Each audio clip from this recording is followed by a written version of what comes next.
guys, it's Sam, and this is my spoiler-free review of Nevernight by Jay Kristoff. This is the first book in an adult fantasy series, and it follows our main character of Mia. She has a goal of becoming an assassin to take down the people that destroyed her family and killed most of her family because they are all high-ranking officials, so she needs to be one of the best assassins in order to do so. So we follow her as she becomes part of this assassin school, and everything kind of goes from there. So many of you have been wanting me to read this for a very long time, and look, I finally have. That was also because I was challenged by two different people to read this back in March, and one of them was Sarah Jane from the Book Life for a challenge video that I will talk about at the end of this video that we are doing. And my second person was my Patreon VIP for last month, and she picked this because every month my Patreon supporters get put into a raffle in order for one of them to get chosen to pick any book off of my TBR for me to read. They get full control. There's also a Patreon book poll in which I pick some selections for people to vote for, and everyone gets to vote in that every month, but there's always a chance for a Patreon supporter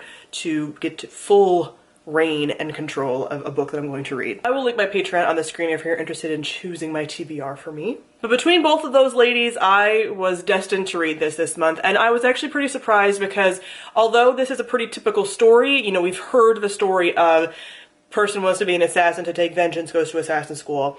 This, I didn't know a lot about going into it besides that basic premise, and this surprised me in a lot of ways, but I also knew I was going to like it, but it also surprised me because it surprised me how much I didn't know about it before going in.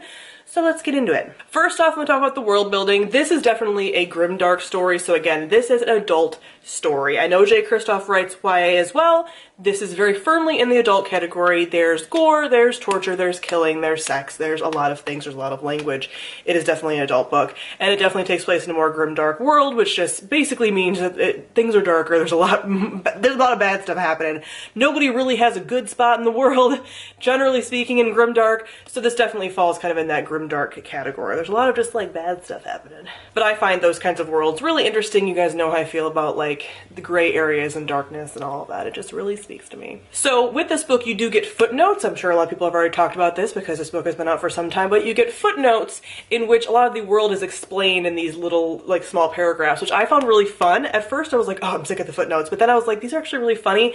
It's kind of a way for the narrator to speak to you as the reader, and it explains a lot of the context without world building and just like dumping information into the actual story, so it kind of takes you out of it.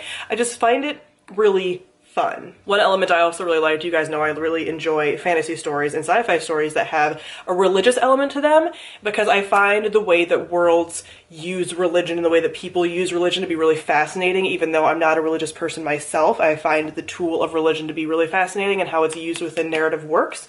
So in this world we have gods and goddesses, and just like kind of in any world you have people mostly being like, these things aren't really real but people believe in them. But in this world it's kind of like, but are they?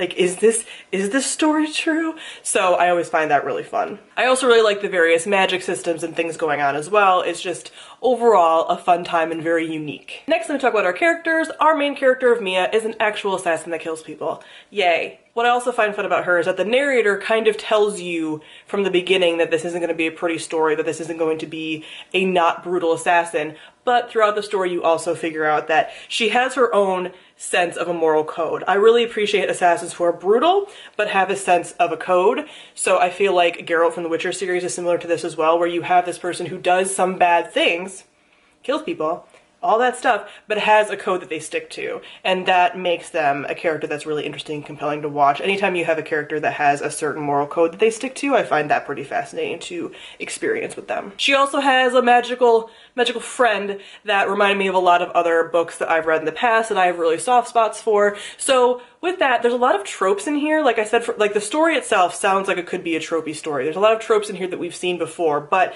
I feel like they have their own flavor to them. There's also some tropes and archetypes within characters in here that I feel like could be stale, but they aren't in here. They're fresh, they're things I like seeing. A lot of them are tropes that I just really enjoy as well. So that was fun, but again, all of the characters felt like part of the story and not just in the story for Mia's development or anything. They all felt like they had their own motives and things that they were doing they're their own real characters. So for example, with Assassin School, you also tend to have like the thief teacher, and they tend to have a certain personality, and that existed within here. And then you have like the poisoner teacher, which I always love the poisoner teacher at Assassin School, and the poisoner teacher pretty much always is trying to poison the students at some point, and that's just a thing that I really like seeing in stories. So it's just different tropes and archetypes that are present in here, but also twisted a little bit and made more fresh. I will say that one thing I noticed about characters that I was a little like, I don't know, Jay Kristoff, was there are two characters in here who are very brutally disfigured for various reasons. They're both women.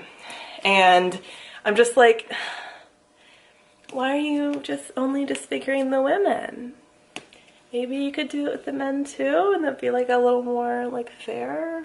I don't know, like maybe we should talk about that. But other than that, I really found all of the characters very enjoyable and their motivations very interesting to watch, and just to kind of see what everyone was doing and how they were all interacting behind the scenes, because you're mainly following Mia, but all of the other characters have a very big impact on what's going on in her story as well. Lastly, we'll talk about the plot. Like I mentioned earlier with like the world and the footnotes and stuff, I just really like the writing style here. This is my first solo Jay Kristoff book. I've read Illuminae, which he co-authored with Amy Kaufman. So this was my first time just experiencing his writing, and I really enjoyed his writing style. I liked the way that the narrator kind of talks to you as the reader at times. I thought that was kind of fun. He has a funny writing style, but also very beautiful at times too, and very descriptive.